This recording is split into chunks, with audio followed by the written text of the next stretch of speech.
Hindi nakaligtas sa kamay ng batas ang top 7 most wanted person sa kasong 7 counts of statutory rape matapos itong masukol ng pulisya sa Barangay Giset Sur, San Manuel, Pangasinan. Nakatutok dyan si Police Staff Sergeant John Del Supremo. Naaresto na ang top 7 most wanted person sa rehiyon matapos ang matagumpay na operasyon ng pinagsanib na pwersa ng kapulisan sa Barangay Gisitsol, San Manuel, Pangasinan noong ika-6 ng Hulyo 2025. Kinilala ang akusado sa alias na Dave, 64 anyos, isang karpintero at residente ng Sitio Laklak, Barangay San Roque, San Manuel, Pangasinan.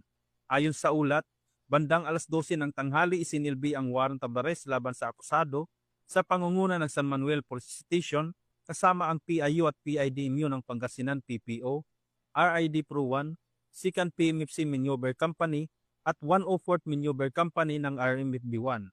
Nahaharap ang akusado sa kasong 7 counts of statutory rape kung saan walang piyansang inirekomenda.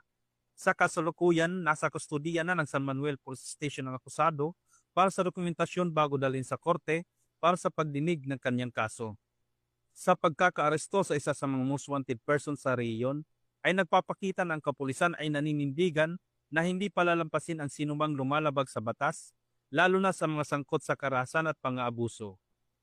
Mula dito sa Ilocos Region, ako ang inyong PNN correspondent, Police Staff Sergeant John Del Supremo, alagad ng batas, tagataguyod ng Balitang Pulis.